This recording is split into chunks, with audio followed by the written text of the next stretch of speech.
தமிழ்நாட்டில் 10ஆம் வகுப்பு பொதுத் தேர்வு மார்ச் 11 முதல் ஏப்ரல் 6ஆம் தேதி வரை நடைபெறும் என்று பள்ளிக்கல்வித்துறை அமைச்சர் அன்பில் மகேஷ் அறிவித்துள்ளார். மார்ச் 2 தொடங்கி மார்ச் 26ஆம் தேதி வரை 12ஆம் வகுப்பு பொதுத் தேர்வுகள் நடைபெறவுள்ளன.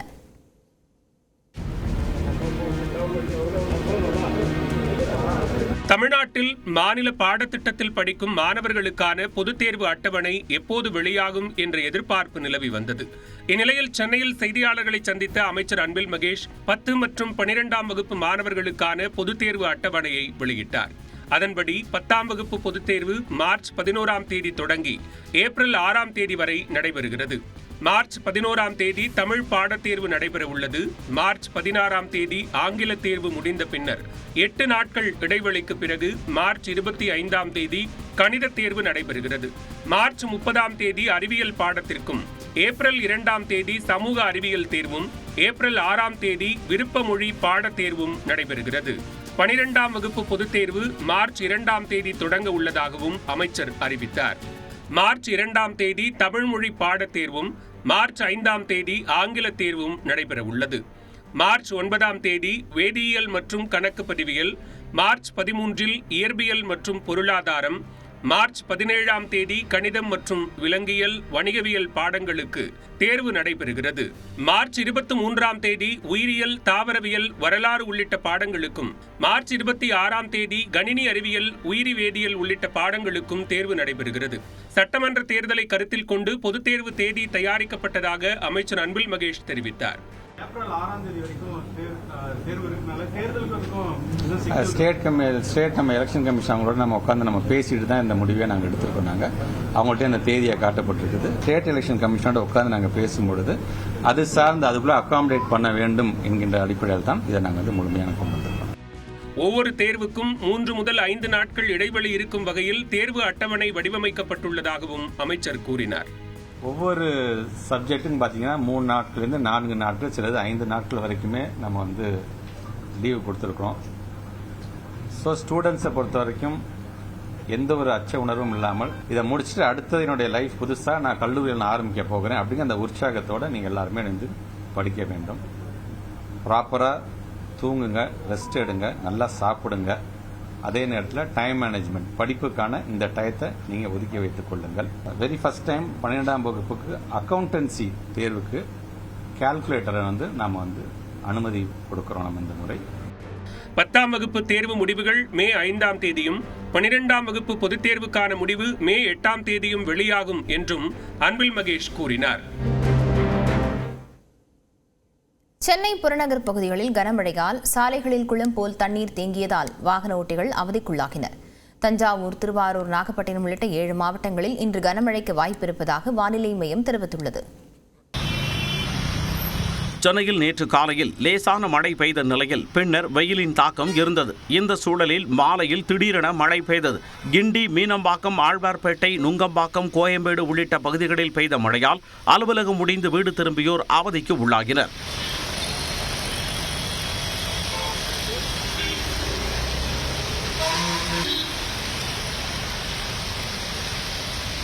புறநகர் பகுதிகளான ஆலந்தூர், பல்லாவரம், தாம்பரம், வண்டலூர் பகுதிகளில் கனமழை பெய்தது. பெருங்களத்தூர் ஜிஎஸ்டி சாலையில் கடும் போக்குவரத்து நெருக்கடி ஏற்பட்டதால் வாகன ஓட்டிகள் அவதிக்கு உள்ளாகினர். சேலையூரில் சாலையில் குடம் போல மழைநீர் தேங்கியதால் வாகனங்கள் ஊர்ந்து சென்றன.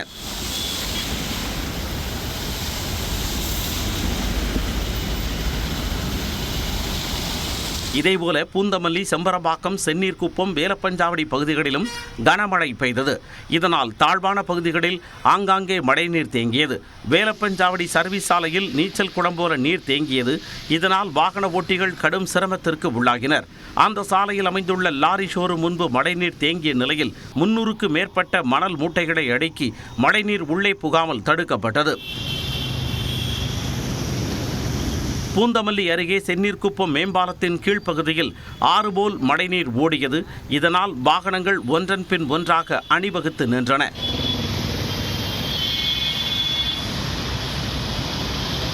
திருவாரூரில் பழைய பேருந்து நிலையம், தெற்கு வீதி, விஜயபுரம், வாழவாய்க்கால் உள்ளிட்ட பல்வேறு பகுதிகளில் 1 மணி நேரத்திற்கு மேலாக பலத்த காற்றுடன் கனமழை பெய்தது. ஏற்கனவே வயலில் தேங்கிய மழைநீரை வடிய வைத்து தற்பொழுது பூச்சி மருந்து அடித்து வரும் நிலையில் மீண்டும் கனமழை தொடங்கியுள்ளதால் விவசாயிகள் கவலையடைந்துள்ளனர். இந்த நிலையில் ஆந்திர கடலோர பகுதிகளுக்கு அப்பால் உள்ள மத்திய மேற்கு வங்கக்கடல் பகுதிகளில் ஒரு வளிமண்டல கீழடுக்கு சுழற்சி நிலவுவதாக வானிலை ஆய்வு மையம் தெரிவித்துள்ளது. இதன் காரணமாக தமிழ்நாடு மற்றும் புதுச்சேரியில் இன்று மிதமான மழைக்கு வாய்ப்பு இருப்பதாக கணிக்கப்பட்டுள்ளது. குறிப்பாக தஞ்சாவூர், திருவாரூர், நாகப்பட்டினம், மயிலாடுதுறை, புதுக்கோட்டை, அரியலூர், திருச்சி மாவட்டங்களில் இன்றும் நாளையும் கனமழைக்கு வாய்ப்பு இருப்பதாக தெரிவிக்கப்பட்டுள்ளது. பெரம்பலூர், கள்ளக்குறிச்சி, திருவண்ணாமலை, சேலம், தருமபுரி மாவட்டங்களில் நாளை கனமழை பெய்யும் என்று எதிர்பார்க்கப்படுகிறது. சென்னையில் இன்று வானம் மேகமூட்டத்துடன் காணப்படும் என்றும் ஒரு சில பகுதிகளில் மிதமான மழைக்கு வாய்ப்பு இருப்பதாகவும் வானிலை ஆய்வு மையம் தெரிவித்துள்ளது. பீகாரில் முதற்கட்ட தேர்தலுக்கான பிரச்சாரம் நேற்றுடன் நிறைவடைந்த நிலையில் நாளை 121 தொகுதிகளில் வாக்குப்பதிவு நடைபெறுகிறது.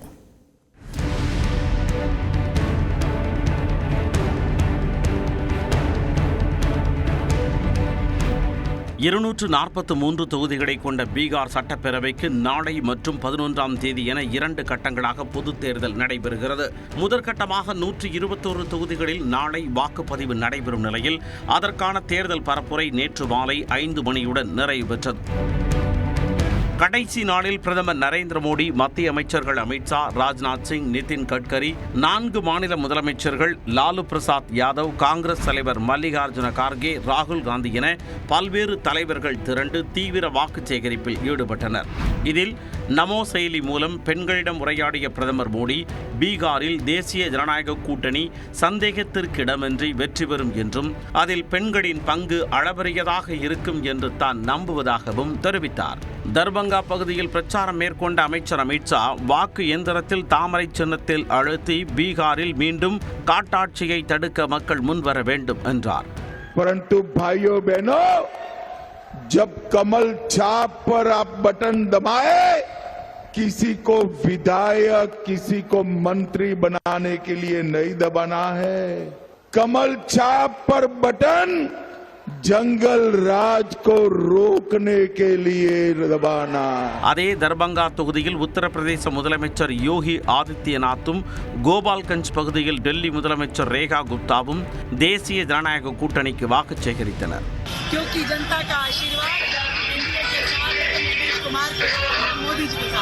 அவுரங்காபாத்தில் பிரச்சாரம் செய்த காங்கிரஸ் எம்பி ராகுல் காந்தி, பீகாரில் தோல்வி முகத்தை தவிர்க்க பிரதமர் மோடியும் மத்திய அமைச்சர் அமித்ஷாவும் வாக்கு திருட்டில் ஈடுபடுவதாக விமர்சித்தார். इन्होंने महाराष्ट्र का चुनाव चोरी किया, इन्होंने हरियाणा का चुनाव चोरी किया, इन्होंने लोकसभा का चुनाव चोरी किया और अब ये बिहार का चुनाव चोरी करने में लगे हुए हैं.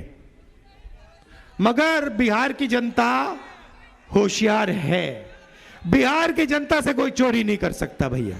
அதேபோல் பீகாரில் மகா கூட்டணி ஆட்சி அமைந்தால் ஜனவரி 14 மகா சங்கராந்தி நாளில் பெண்களின் வங்கிக் கணக்கில் 30,000 ரூபாய் வரவு வைக்கப்படும் என ஆர்ஜேடி தலைவரும் மகாகத் பந்தனியின் கூட்டணியின் முதலமைச்சர் வேட்பாளருமான தேஜஸ்வி யாதவ் அறிவித்தார். सरकार बढ़ेगी और 14 जनवरी मकर संक्रांति के दिन मां बहन मान योजना के तहत पूरे 1 साल का 30,000 रुपया माता और बहनों के खाते में हम लोग डालने का काम करेंगे. ராஷ்டிரிய ஜனதா தள கட்சியின் தலைவர் லாலு பிரசாத் யாதவ் பீகார் தேர்தலை முன்னிட்டு முதன்முறையாக பாட்னாவில் வாகன பேரணியில் சென்று ஆதரவு திரட்டினார்.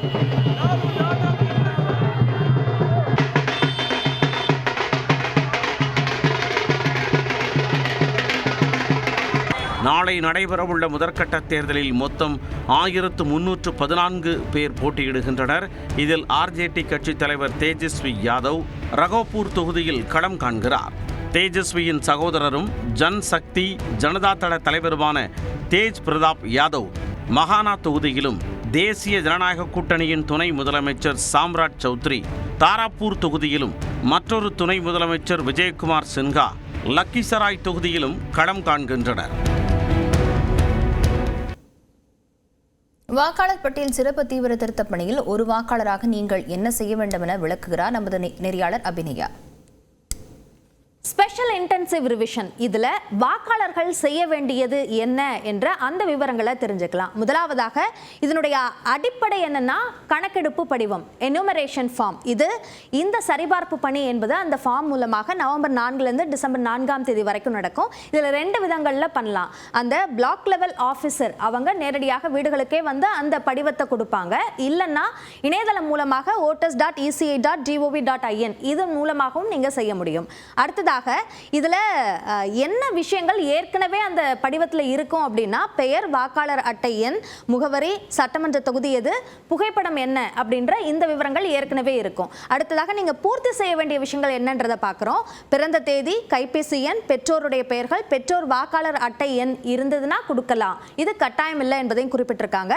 ஆதார் எண்ணும் ஆப்ஷனல் அப்படின்னு குறிப்பிட்டிருக்காங்க. அடுத்ததாக இந்த எஸ்ஐஆர்ல புதுசா இணைக்கப்பட்டிருக்க ஒரு விஷயம் என்ன அப்படின்னா பாஸ்ட் எஸ்ஐஆர் 2002 2005 வரைக்கும் எஸ்ஐஆர் தமிழ்நாட்டில் நடத்தப்பட்டது. அப்போ அந்த பட்டியலில் உங்களுடைய விவரங்கள் என்ன அப்படின்றத நான் ஏற்கனவே சொன்ன அந்த voters.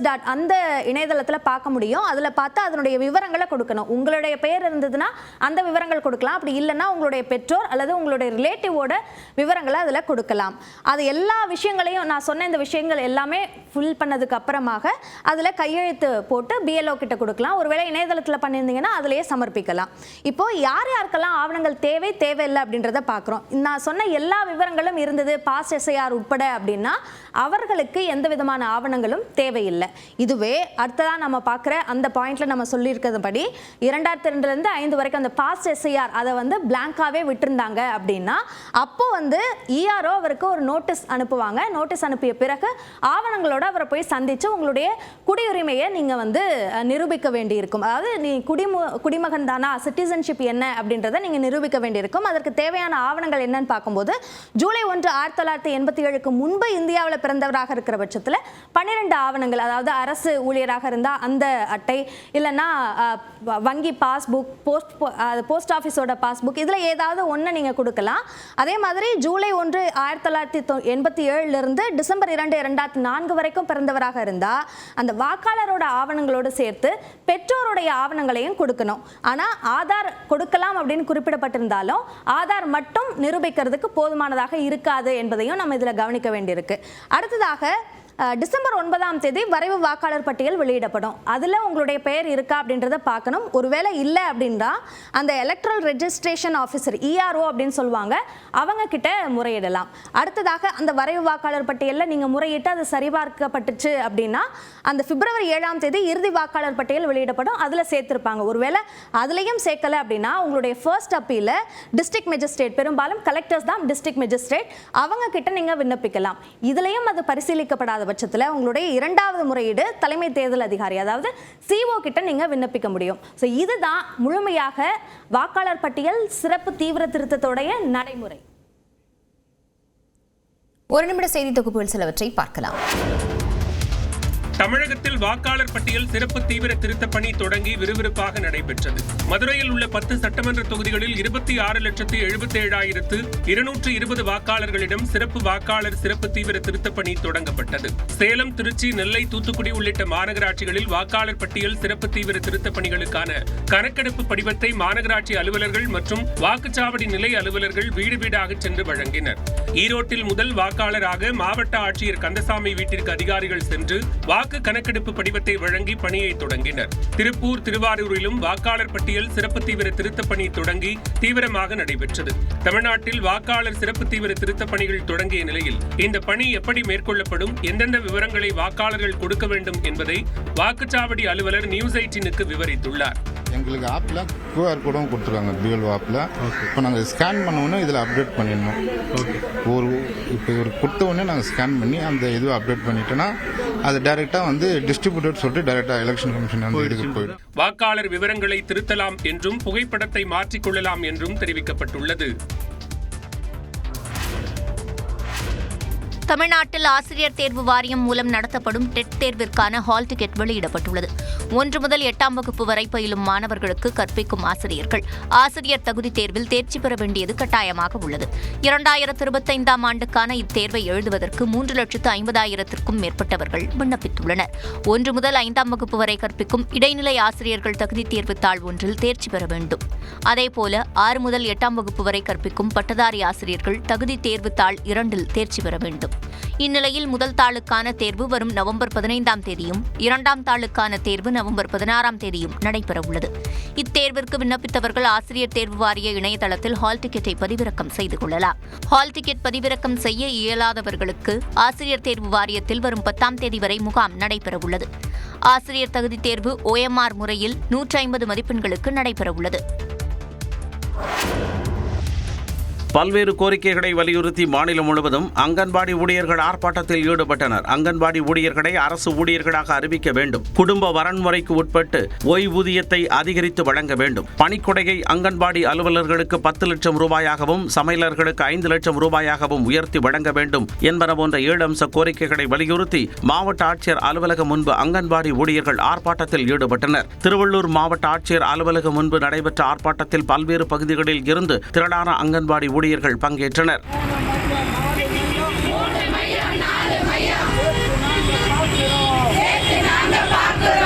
நாகை மாவட்ட ஆட்சியர் அலுவலகம் முன்பு நடைபெற்ற ஆர்ப்பாட்டத்தில் அங்கன்வாடி ஊழியர்களுக்கு அரசு தரம் வேண்டும் என்று முழக்கம் எழுப்பப்பட்டது. மயிலாடுதுறையில் சங்கத்தின் மாவட்ட தலைவர் பேபி தலைமையில் நடைபெற்ற ஆர்ப்பாட்டத்தில் அங்கன்வாடி ஊழியர்கள் சீருடையுடன் கலந்து கொண்டனர். திருவாரூரில் 200க்கும் மேற்பட்ட பெண்கள் மாலை நேர ஆர்ப்பாட்டத்தில் ஈடுபட்டு மத்திய மாநில அரசுகளுக்கு எதிராக கண்டன முழக்கங்களை எழுப்பினர். தஞ்சை பனகல் கட்டடத்தின் அருகே நடைபெற்ற ஆர்ப்பாட்டத்தில் ஏராளமான பெண் பணியாளர்கள் கலந்து கொண்டு கோரிக்கைகளை வலியுறுத்தினர். இதேபோல ஈரோட்டில் நடைபெற்ற ஆர்ப்பாட்டத்தில் 400க்கும் மேற்பட்ட அங்கன்வாடி ஊழியர்கள் கலந்து கொண்டனர். அப்போது மே மாதம் முழுவதும் கோடை விடுமுறை அளிக்க வேண்டும் என்று வலியுறுத்தப்பட்டது.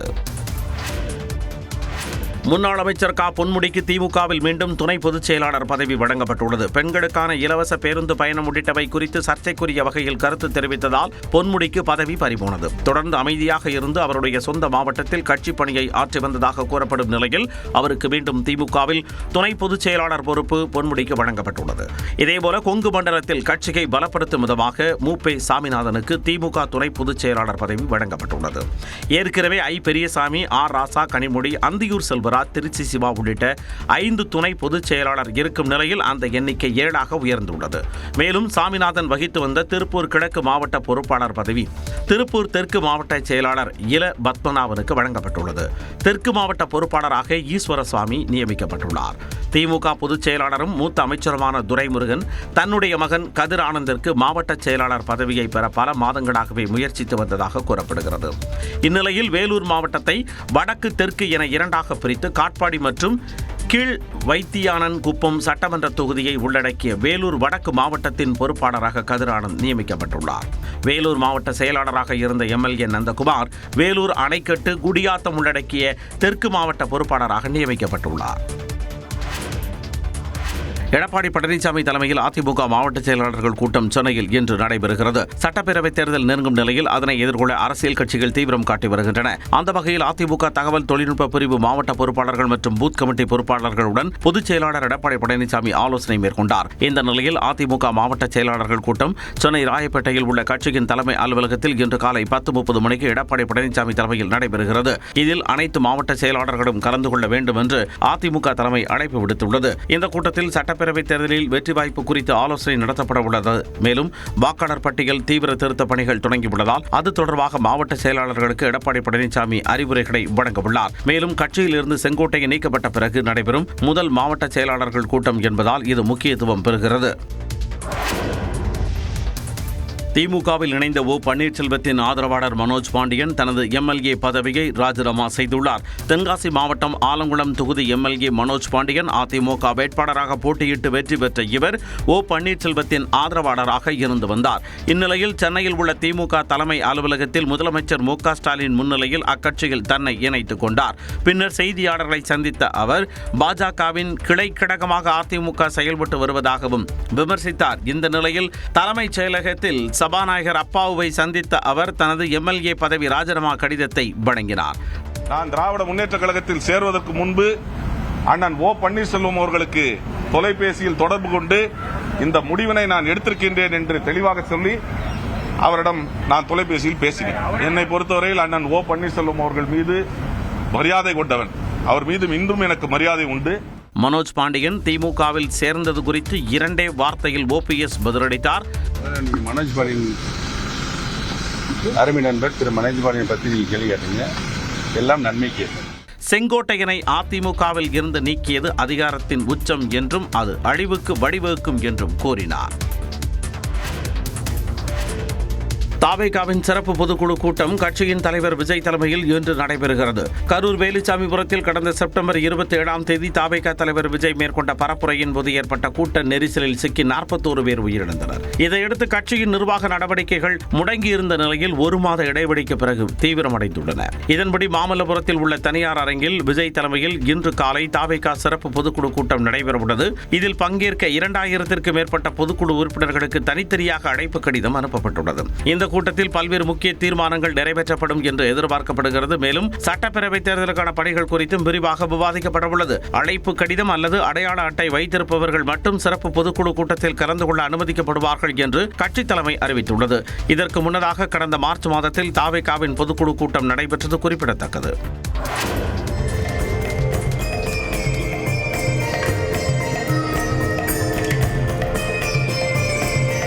ஐப்பசி மாத பௌர்ணமியையொட்டி திருவண்ணாமலையில் லட்சக்கணக்கான பக்தர்கள் விடிய விடிய கிரிவலம் மேற்கொண்டனர். திருவண்ணாமலை அண்ணாமலையார் திருக்கோவிலுக்கு நாள்தோறும் பக்தர்கள் வருகை இருக்கும் என்றாலும் பௌர்ணமி, கார்த்திகை தீபம் உள்ளிட்ட விசேஷ நாட்களில் பல லட்சக்கணக்கான பக்தர்கள் குவிந்து விழாக்கோலமாக காட்சியளிக்கும். இதன்படி ஐப்பசி மாத பௌர்ணமி கிரிவலம் நேற்றிரவு 9:43 மணிக்கு தொடங்கி இன்று இரவு 7:27 மணிக்கு நிறைவடைகிறது. இதையொட்டி நேற்று மதியம் முதலே ஏராளமான பக்தர்கள் திருவண்ணாமலையில் குவிந்தனர். அஸ்வினி நட்சத்திரத்தில் அன்னாபிஷேகம் நடைபெற்றதால் ஏராளமான பக்தர்கள் கோவிலில் நீண்ட வரிசையில் காத்திருந்து அன்னாபிஷேகத்தில் அண்ணாமலையாரை தரிசனம் செய்தனர். பின்னர் ராஜகோபுரம் முன் குவிந்து தீபம் ஏற்றி வழிபட்டுவிட்டு 14 கிலோமீட்டர் சுற்றளவு கொண்ட கிரிவல பாதையில் ஓம் நமச்சிவாய நாமத்தை கூறியபடியே கிரிவலம் மேற்கொண்டனர்.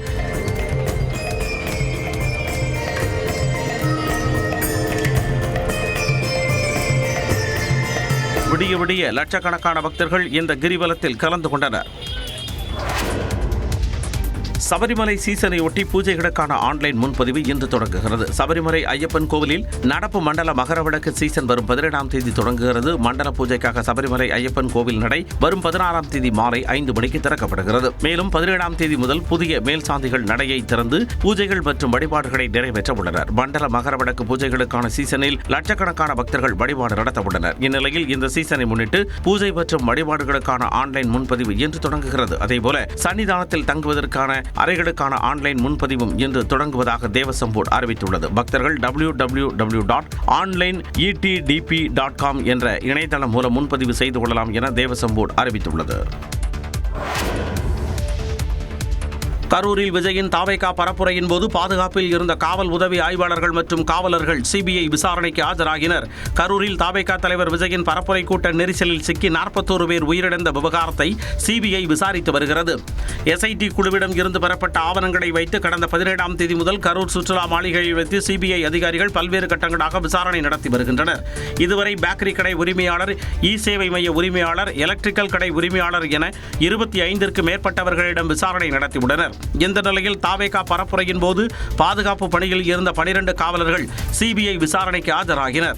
மதிய உணவு இடைவெளிக்கு முன்பாக 8 காவலர்களிடமும் அதன் பிறகு 4 காவலர்களிடமும் விசாரணை நடைபெற்றது. 5 மணி நேரத்திற்கு மேலாக இந்த விசாரணை நடைபெற்றதாக தெரிகிறது. அவர்களைத் தொடர்ந்து 7 காவல் உதவி ஆய்வாளர்கள் ஆஜராகி சிபிஐ அதிகாரிகளிடம் விளக்கம் அளித்தனர். சம்பவத்தின் போது பணியில் இருந்த 10 உதவி ஆய்வாளர்களுக்கும் சம்மன் அனுப்பப்பட்ட நிலையில் 7 பேர் ஆஜராகினர். தனது குழந்தைக்கு மாதம்பட்டி ரங்கராஜ் தான் தந்தை என்பதை மாநில மகளிர் ஆணையத்தில் அவரே ஒப்புக்கொண்டுள்ளதாக ஜாய் கிறிசில்டா தெரிவித்துள்ளார். பிரபல சமையல் கலைஞரான மாதம்பட்டி ரங்கராஜ் தன்னை திருமணம் செய்து ஏமாற்றிவிட்டதாக கர்ப்பிணியாக இருந்தபோது ஜாய் கிறிசில்டா புகார் கூறியிருந்தார்.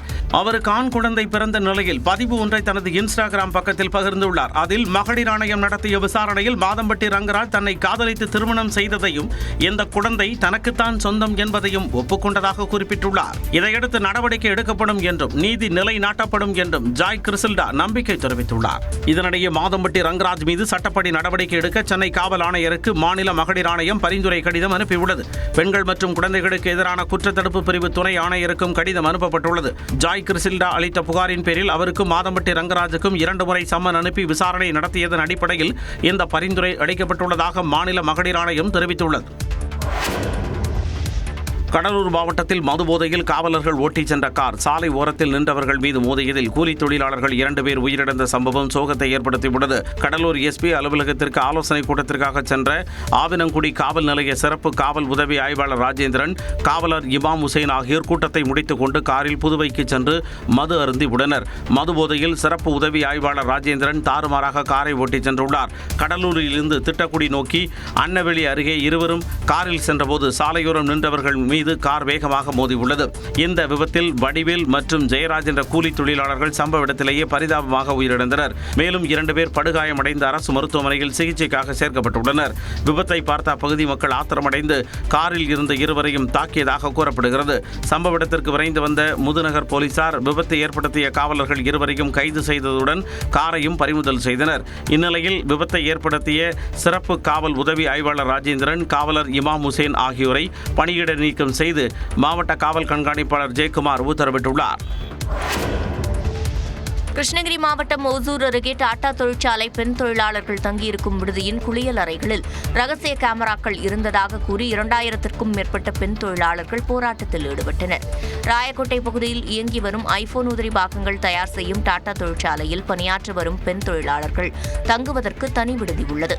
பெண் தொழிலாளர்கள் தங்கியிருக்கும் விடுதியின் குளியல் அறைகளில் ரகசிய கேமராக்கள் வைக்கப்பட்டு படம் பிடிக்கப்பட்டதாக குற்றச்சாட்டு எழுந்துள்ளது. இதனையடுத்து இந்த சம்பவத்தை கண்டித்து பெண் தொழிலாளர்கள் 2000க்கும் மேற்பட்டோர் விடியல் விடுதி முன்பாக இரவு நேரத்தில் விடிய போராட்டத்தில் ஈடுபட்டனர். சம்பவ இடத்திற்கு சென்ற ஓசூர் சாராட்சியர் ஆக்ருதி சேத்தி மற்றும் மாவட்ட காவல் கண்காணிப்பாளர் தங்கதுரை ஆகியோர் போராட்டத்தில் ஈடுபட்ட பெண் தொழிலாளர்களிடம் பேச்சுவார்த்தை நடத்தினர். முத்தனப்பள்ளி போலீசார் பெண் தொழிலாளர்களின் குற்றச்சாட்டு குறித்து விசாரித்து வருகின்றனர். ஆசிய கோப்பை கிரிக்கெட் தொடரில் சர்ச்சைக்குரிய வகையில் நடந்து கொண்ட பாகிஸ்தான் வீரர் ஹரிஸ் ரவூஃபுக்கு 2 போட்டிகளில் விளையாட ஐசிசி தடை விதித்துள்ளது. துபாயில் கடந்த மாதம் நடைபெற்ற ஆசிய கோப்பை கிரிக்கெட் தொடரில் ஆபரேஷன் சிந்தூர் விவகாரம் குறித்து இந்தியா மற்றும் பாகிஸ்தான் வீரர்கள் மைதானத்தில் சைகைகளால் மோதிக்கொண்டது கடும் சர்ச்சையை கிளப்பியது. இது தொடர்பாக நடவடிக்கை எடுக்க போட்டி நடுவர்கள் ரிச்சி ரிச்சர்ட்சன் மற்றும் ஆண்டி பைகிராஃப் ஆகியோர் ஐசிசி ஒழுங்கு நடவடிக்கை குழுவுக்கு பரிந்துரை செய்தனர். இதனையடுத்து பாகிஸ்தான் வீரர் ஹரிஸ் ரவூஃப் 2 கிரிக்கெட் போட்டிகளில் விளையாட ஐசிசி தடை விதித்துள்ளது. அதேபோல் மற்றொரு பாகிஸ்தான் வீரர் சகிப்ஜாதா ஃபரானுக்கு போட்டி கட்டணத்திலிருந்து 30% அபராதமாக ஐசிசி விதித்துள்ளது. மேலும் இந்திய கேப்டன் சூரியகுமார் யாதவுக்கு போட்டி கட்டணத்திலிருந்து 30% அபராதமும் 2 புள்ளிகளை மதிப்பிழப்பு செய்யவும் உத்தரவிடப்பட்டுள்ளது. அதேபோல் வேகப்பந்து வீச்சாளர் ஜஸ்பிரீத் பும்ரா 1 புள்ளியை இழப்பதாக ஐசிசி அறிவித்துள்ளது. சேலம் மாவட்டத்தில் தன் மீது தாக்குதல் முயற்சி நடந்ததற்கு அன்புமணிதான் காரணம் என பாமக எம்எல்ஏ அருள் கூறியிருக்கும் நிலையில் அருள் தரப்புதான் பிரச்சனையை தூண்டி முதலில் தாக்குதல் நடத்தியதாக வழக்கறிஞர் பாலு கூறியிருக்கிறார். பாமகவினரிடையே நடந்த மோதலை விவரிக்கிறது இந்த தொகுப்பு.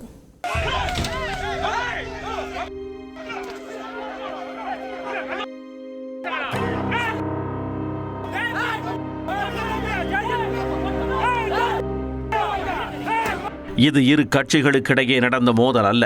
ஒரே கட்சியைச் சேர்ந்த இரு பிரிவினர் அடித்துக் கொண்ட காட்சிகளை இவை. சேலம் மாவட்டம் ஆத்தூர் அருகே உள்ள பெத்தநாயக்கன் பாளையம் தெற்கு ஒன்றிய பாமக செயலாளர் சத்யராஜின் தந்தை உடல்நலக்குறைவால் காலமானார்.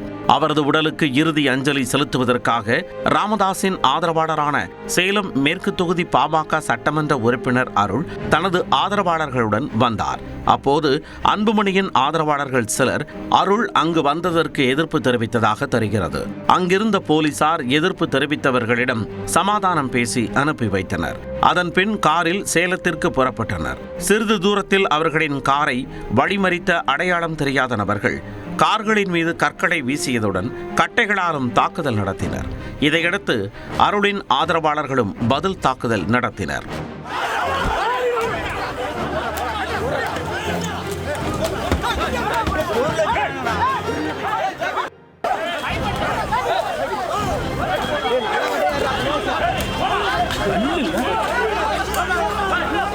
இது தொடர்பாக புகார் அளித்துள்ள அருள் இதற்கெல்லாம் அஞ்ச மாட்டேன் என செய்தியாளர் சந்திப்பில் கூறினார். என்னை சீண்டிக் கொண்டே இருந்தால் நான் பல உண்மைகளை சொல்லுவேன். பல உண்மைகளை, அன்புமணியை பற்றி பல உண்மைகள் எனக்கு தெரியும். நான் கூடவே இருந்தேன். என்னை சீண்ட வேண்டாம். இந்த மாதிரி மிரட்டல்களை நான் பயந்துக்க மாட்டேன். முதல் குற்றவாளி அன்புமணி தான். என் மீது நடத்தப்பட்ட கொலைவெறி தாக்குதலுக்கு முதல் குற்றவாளி அன்புமணி. அவர் மீது வழக்கு பதிவு செய்ய வேண்டும். இந்நிலையில் இந்த தாக்குதல் சம்பவத்திற்கு பாமக நிறுவனர் ராமதாஸ் கண்டனம் தெரிவித்துள்ளார். ஆத்தூரைச் சேர்ந்த ஜெயபிரகாஷ் தலைமையிலான அன்புமணி ஆதரவு கும்பல் கத்தி, இரும்பு பைப்புகள், கட்டைகள் போன்ற ஆயுதங்களுடன் அருள் மற்றும் அவருடன் வந்த கட்சியினரின் 5 கார்களை மறித்து தாக்குதல் நடத்தியதாக ராமதாஸ் குற்றஞ்சாட்டியுள்ளார். கருத்தை கருத்தால் எதிர்கொள்ளாமல் ஜனநாயகத்திற்கு எதிராக நடந்த இந்த தாக்குதல் நிகழ்வு கடுமையான கண்டனத்திற்குரியது என்றும், அன்புமணியின் நடைப்பயணத்திற்கு இனியும் அனுமதி வழங்கினால் தமிழ்நாட்டில் சட்டம் ஒழுங்கு பிரச்சனைகள் ஏற்படும் என்றும் அவர் கூறியுள்ளார். இந்நிலையில் அருள் தரப்புதான் பிரச்சனைக்கு காரணம் என அன்புமணியின் ஆதரவாளரான வழக்கறிஞர் பாலு குற்றம் சாட்டினார். அன்புமணியின் ஆதரவாளரான மாற்றுத்திறனாளி ராஜேஷ்குமார் என்பவருக்கு சொந்தமான கொட்டைப்பாக்கு காய வைக்கும் களத்தில் அருளும் அவரது கூட்டாளிகளும் அனுமதியின்றி காரை நிறுத்தியதாக பாலு கூறியுள்ளார். இதில் பாக்குகள் சேதமடைந்ததால் வாகனங்களை நிறுத்தக்கூடாது என்று எதிர்ப்பு தெரிவித்ததால் அருள் தரப்புதான் தாக்குதல் நடத்தியதாகவும் குறிப்பிட்டுள்ளார். இதனிடையே போலீசார் இருக்கும்போதே தாக்குதல் நடந்திருப்பது சிசிடிவி காட்சிகள் மூலம் தெரியவந்துள்ளது.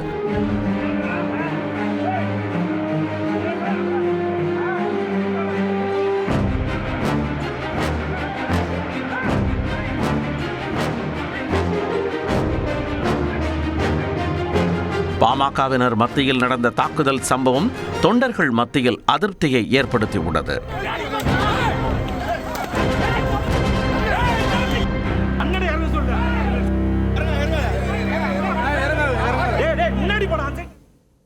எக்ஸ்பிரஸ் செய்திகள் சிலவற்றை பார்க்கலாம்.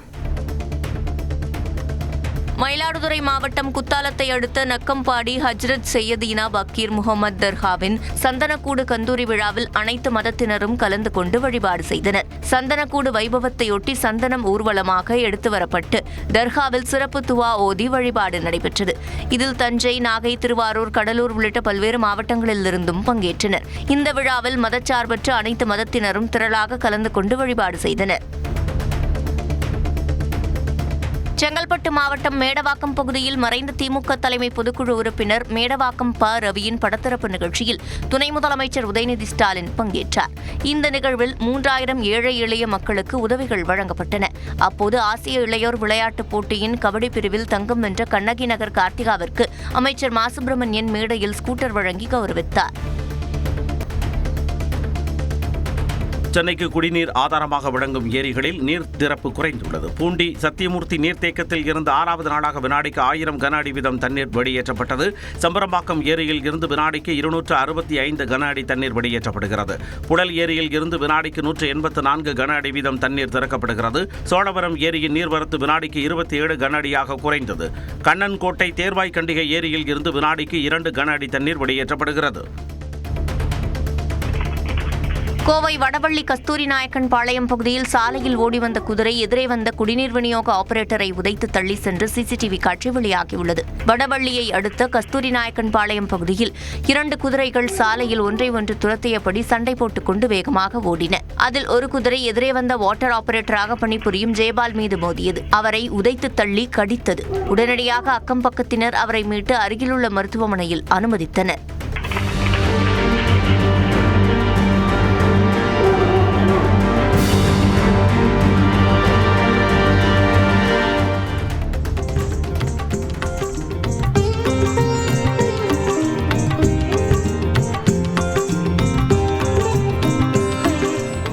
மாத பௌர்ணமியையொட்டி காஞ்சிபுரம் காமாட்சியம்மன் கோயிலில் நடைபெற்ற தங்கத்தேர் உற்சவத்தில் தங்கத்தேரினை பக்தர்கள் வடம் பிடித்து இழுத்துச் சென்றனர். காமாட்சியம்மனுக்கு சிறப்பு அபிஷேக ஆராதனைகள் செய்து குங்கும நிற பட்டுடுத்தி திருவாபரணங்கள் அணிவித்து தாழம்பூ, மல்லிகைப்பூ, ரோஜாப்பூ, மலர் மாலைகள் சூட்டப்பட்டது. இதனைத் தொடர்ந்து மின்விளக்குகளால் அலங்கரிக்கப்பட்டு தங்கத்தேரில் லட்சுமி, சரஸ்வதி தேவிகளுடன் காமாட்சியம்மன் எழுந்தருளினார். மேளதாள நாதஸ்வர வாத்தியங்கள் ஒலிக்க காஞ்சி காமாட்சியம்மன் எழுந்தருளிய தங்கத்தேரினை திரளான பக்தர்கள் வடம் பிடித்து இழுத்து கோயில் வளாகத்தில் உலாவரச் செய்தனர்.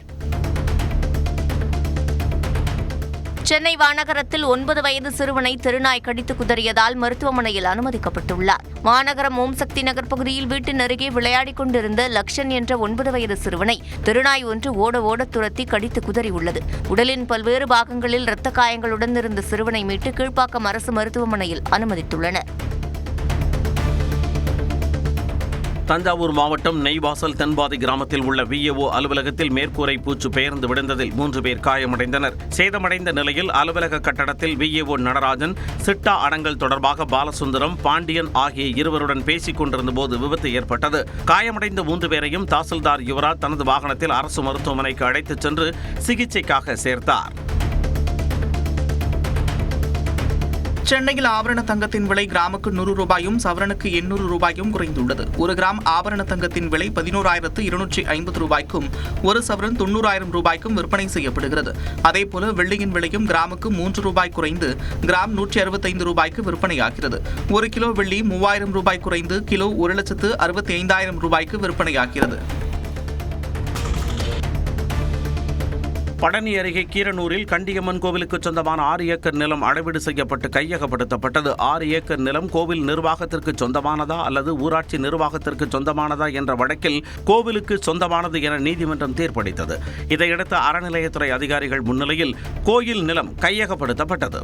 அப்போது இஸ்லாமியர் ஒருவர் தனது நிலம் இருப்பதாக கூறி பணிகளை நிறுத்த முற்பட்ட நிலையில் நீதிமன்றத்தை நாடுமாறு காவலர்கள் அறிவுறுத்தி அனுப்பி வைத்தனர்.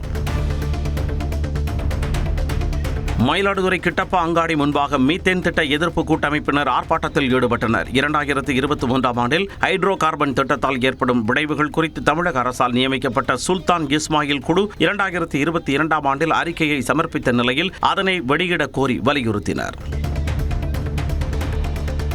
தஞ்சாவூர் புதுக்கோட்டை தேசிய நெடுஞ்சாலையில் மேலவஸ்தாச்சாவடி பகுதியில் வைக்கப்பட்டுள்ள அறிவிப்பு பலகையில் இந்தி வார்த்தைகள் கருப்பு மை பூசி அடிக்கப்பட்டது. தொடர்பாக விசாரணை நடைபெறுகிறது. கடந்த சில தினங்களுக்கு முன்பு தமிழ், ஆங்கிலம், இந்தி மொழிகளில் புதிய அறிவிப்பு பலகை வைக்கப்பட்டது.